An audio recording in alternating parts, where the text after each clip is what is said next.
अस्सलाम वालेकुम। सिंध धरती से उड़ने वाली मसूर कुन खुशबू के साथ मैं हूं आपका दोस्त, आपका होस्ट राशिद हुसैन बिरोई।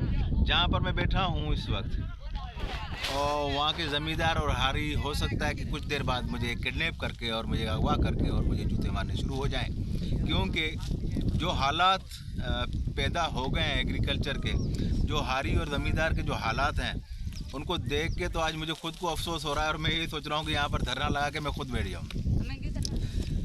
आज मैं जिस फील्ड में कर रहा हूँ उस पर हमारे ज़मींदार ने, हारी ने बड़ी मेहनत की जी, और फील्ड थी ओनियन की, जिसकी वीडियोस भी कुछ मैंने शेयर की थी। अनफॉर्चुनेटली वही हुआ जिसका डर था। मतलब कि जब सिंध के ज़मींदार का प्याज तैयार हुआ तो रेट जो है वो क्लैप्स कर गए, और आज जो हालत है, अगर इस तरफ आप दिखाएंगे कैमरा की आंख से, तो ये इन्होंने जो है वो भर रहे हैं जी, बोरियाँ शोरियाँ भर रहे हैं। और उसके बाद मैं आपको एक और चीज़ दिखा देता हूँ, ज़रा इस तरफ अगर कैमरा मैन आ जाए। ये है जी हारी साहब, इनका मुंह देख लें, इनकी मेहनत देख लें। और उस तरफ अगर लगाएंगे तो ये हैं जी ज़मींदार साहब। चाय देख लें जी, उसमें दूध नहीं है। इसकी वजह ये है कि कावा पी रहे हैं, क्योंकि हमारी एग्रीकल्चर का बेड़ा गर्क कर दिया गया। और इस वक्त आप यकीन नहीं करते, ये हालत है कि एक कट्टा जो है इसका, वो प्याज का, वो क्या रेट जफर क्या बता रहे थे? 700 रुपये। 700 रुपये का एक कट्टा। और जिसकी वजन कितना है इसका? तकरीबन 60 केजी। 60 केजी का कट्टा 700 रुपये में। अब आप बताएं कि 1 एकड़ के ऊपर जो खर्चा आता है, जो उसकी पनेरी होती है, उसके बाद जो ज़मीन की तैयारी होती है, उसके बाद ये जो लेबर आ रही कटाई होती है, इसको निकाला जाता है, उसको कटाई करके सुखा के कटाई की जाती है, फिर फिलिंग होती है, और ये जो मजदूर आके फिलिंग करते हैं। 700 रुपये में 60 केजी, इट मीन्स कि 120 बोरियों का एक लोड होता है ट्रक का। तो 120 बोरी के हिसाब से अगर हम लगाएं तो कितना बनेगा? मेरे ख्याल में 1,64,000। 1,64,000 रुपये। अब आप अंदाज़ा करें, इस मरतबा ये तो ठीक हो गया कि सीड का कोई रेट कम था, लेकिन 30-40 हज़ार रुपये सीड का रेट लगा लें, उसके बाद पेस्टिसाइड्स लगा दें, उसके बाद हल लगा लें, तो ये 6 महीने जो इन लोगों ने दिन रात एक मेहनत की, और उसका सिला आखिर में ये मिल रहा है कि इनको कुछ बच नहीं रहा। मतलब इन्होंने अपने बच्चे और अपने आप को तबाह कर दिया इस एग्रीकल्चर के पीछे, और एग्रीकल्चर को हमारे शायद हुक्मरानों ने तबाह कर दिया। कोई रेट, कोई चीज़, कुछ नहीं मिल रहा।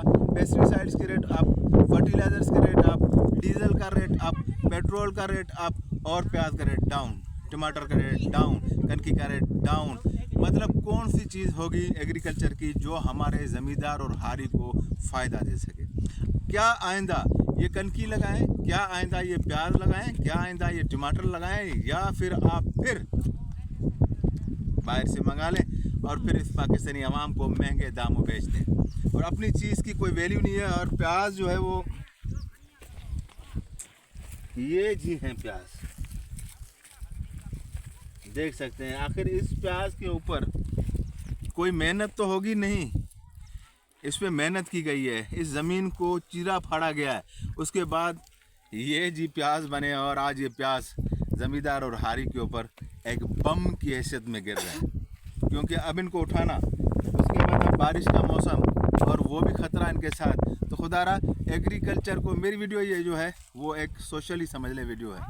ये ज़मींदार और हारी जो बैठे हुए हैं, इन्होंने भी अपना गुजारा कितने दिन करना है, जब तक इनकी कनकी नहीं उतरती। जब कनकी उतरेगी और फिर पता चलेगा कि कनकी का रेट भी जी 2,000 रुपये है, तो 2,000 रेट पे तो ये कनकी भी अपने लिए नहीं रख सकते, इवन कि भूसा भी अपने लिए नहीं रख सकते। तो आरामदा कमरों में सोने वाले मेरे भाई अगर मेरी वीडियोस देख रहे हैं, उनको ये चीज़ें जो प्रोवाइड कर रहे हैं हमारा हारी और ज़मींदार, खुदारा इनके लिए आवाज़ उठाएँ, अपनी सिंध धरती के लिए आवाज़ उठाएँ, अपने पाकिस्तान के लिए आवाज़ उठाएँ, अपने पाकिस्तान के ज़मींदार हारी के लिए आवाज़ उठाएँ। अगर ये हालात रहे तो हो सकता है कि आइंदा ये बंजर बन जाए ज़मीनें, ये खूबसूरती ख़त्म हो जाए, आपको ये खूबसूरत देसी कनकी भी नसीब ना हो, आपको ये अच्छी प्याज भी नसीब ना हो, आपको ये सब्जियाँ भी नसीब ना हो। तो खुदारा इनके बच्चों का ख्याल कीजिएगा, वीडियो को ज़्यादा से ज़्यादा शेयर कीजिएगा। मेरे YouTube channel agriculture with Rashid Hussain Biroi को सब्सक्राइब, लाइक कीजिएगा और शेयर भी कीजिएगा। इंशाअल्लाह ताला इस तरह के जो मसले मसाइल हैं उनके लिए आपके साथ रहेंगे। अपने हारी और ज़मींदार का साथ दें, पाकिस्तान का साथ दें।